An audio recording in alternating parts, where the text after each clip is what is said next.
வணக்கம் அக்கா. இன்றைக்கி வீட்டிலே பீஸா பண்ண போகிறோம். இதுக்கு ஃபஸ்ட் நான் 1/4 கப்பில் வெது வெதுப்பான தண்ணி எடுத்திருக்கேன்.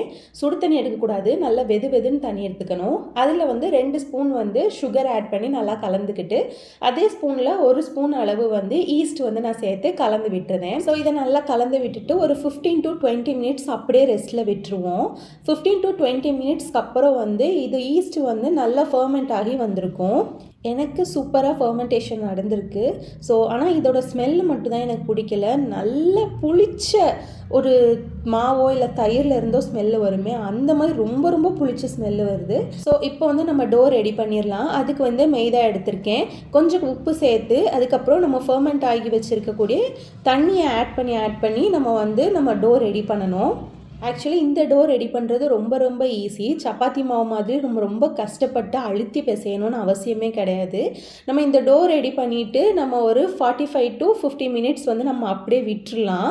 இது மினிமம் டைமிங் தான். சில பேர் 2 hours 3 hours sometimes over night கூட அப்படியே விட்டுருவாங்க. ஸோ இப்போ நான் 45 to 50 மினிட்ஸ் அப்படியே நான் ரெஸ்ட்டில் விட போகிறேன். மூடி வச்சுட்டு அதுக்கப்புறம் 50 மினிட்ஸ்க்கு அப்புறம் ஓப்பன் பண்ணி பார்க்கலாம். ஸோ இப்படி தான் டபுள் த சைஸ் மாவு நல்லா உப்பி வந்திருக்கும். நம்ம அதை இந்த மாதிரி எடுத்தோன்னு வச்சுக்கோங்களேன், உள்ளே பபிள் சூப்பராக ஃபார்ம் ஆகி வந்திருக்கும். ஆக்சுவலி எனக்கு இது ஃபஸ்ட் டைம் எக்ஸ்பீரியன்ஸ் தான். இதுக்கு முன்னாடி நான் பண்ணினது கிடையாது. ஸோ எல்லாமே பர்ஃபெக்டாக வந்த மாதிரி எனக்கு ஃபீல் ஆகுது. நான் எனக்கு பன்னீர் பிஸா தான் பண்ண போகிறேன். அதுக்கு பன்னீரை குட்டி குட்டியாக கட் பண்ணி எடுத்துக்கிட்டேன். அதுக்கப்புறம் ஆனியன் கட் பண்ணி எடுத்திருக்கேன். ஆக்சுவலி கேப்சிகம் கிடைக்கல, கிடைச்சிருந்தா அதுவும் குட்டி குட்டியாக கட் பண்ணி ஆட் பண்ணிக்கலாம். ஸோ இது இதில் நம்ம என்ன டாப்பிங்ஸ்னாலும் நமக்கு இஷ்டப்படி ஆட் பண்ணிக்கலாம். நம்ம தோசை கல்லில் தான் உப்பு போட்டு ப்ரீஹீட் பண்ண வச்சுருக்கேன்.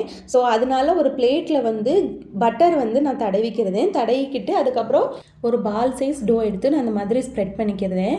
அதுக்கப்புறம் என்கிட்ட பிஸா சாஸ் இல்லை, அதனால் ஷெஸ்வான் சாஸ் இருந்துச்சு, அதை நான் யூஸ் பண்ணிக்கிட்டேன். அதுக்கப்புறம் பன்னீரும் ஆனியனும் நல்லா ஸ்ப்ரெட் பண்ணி எடுத்துக்கிட்டேன். ஆக்சுவலி நான் மொசரல்லா சீஸ் ஸ்விக்கியில் பார்த்துருந்தேன், அவுட் ஆஃப் ஸ்டாக்கில் இருந்துச்சு. அதனால் இந்த மாதிரி சீஸ் பிளாக் வாங்கியிருந்தேன். அது ஒரு கியூபை நம்ம அந்த கேரட் துருவுறதை வச்சு நான் துருவி அது மேலே நான் போட்டுக்கிட்டேன். ஆக்சுவலி பிஸாவோட ப்ராசஸ் எல்லாமே ரொம்ப ரொம்ப ஈஸி. ஆனால் டைம் தான் ரொம்ப ஜாஸ்தியாக எடுக்கும். ஆக்சுவலி ஏன்னா நம்ம ஈஸ்ட் நம்ம ஆக்டிவ் ஆகிறதுக்கு ஒரு 15 to 20 மினிட்ஸ் நம்ம வெயிட் பண்ணணும். வெயிட் பண்ணதுக்கு அப்புறம் தான் நம்ம டோ ரெடி பண்ண முடியும். டோ பண்ணி எப்படியும் ஒரு 45 மினிட்ஸ் நம்ம ரெஸ்ட்டில் விடணும். அதுக்கப்புறம் நம்ம ப்ரீஹீட் பண்ணிவிட்டு இதை எப்படியும் நான் தோசைக்கல்லில் தான் வைக்கிறேன். ஸோ அவன் இருந்தால் மேபி ஈஸியாக இருந்திருக்கலாம். தோசைக்கல்லில் வச்சு நான் எடுக்கிறது நான் ஒரு 25 மினிட்ஸ் கிட்டே எனக்கு ஆச்சு. ஆக மொத்தம் ஒரு 1.5 மணி நேரம், மேக்ஸிமம் ஒரு 1.5 மணி நேரம் ஆகும். இப்போ நம்ம ஒரு 8 மணிக்கு நைட்டுக்கு சாப்பிடணும் அப்படின்னா நம்ம 6:30க்கே நம்ம ஸ்டார்ட் பண்ண ஆரம்பித்தாதான் சாப்பிட முடியுமே. அது மட்டும்தான் லைட்டாக கடுப்பாக இருந்துச்சு. ஆக்சுவலி ஒரு படம் போட்டு விட்டேன், த ஹோம்னு சொல்லிட்டு டிஸ்னி ஹாட்ஸ்டாரில். அந்த படம் ஸ்டார்ட் பண்ணும்போது ப்ராசஸ் ஆரம்பித்தேன். அது படம் முடிஞ்சதுக்கப்புறம் தான் நான் சாப்பிடவே உட்காந்தேன். ஸோ அந்த மாதிரி 1.5 மணி நேரம் சாலிடாக எனக்கு எடுத்துச்சு. ஹோப்ஃபுல்லி இது வரைக்குமே எனக்கு ப்ராசஸ் ஸ்மூத்தாக நடந்துச்சு. இதுக்கப்புறம் இது வேகுமா இல்லை கருகிருமா இல்லை உள்ள சீஸ்லாம் மெல்ட் ஆகுமா அப்படின்னு எனக்கு ஒரு சின்ன டவுட் இருந்துச்சு.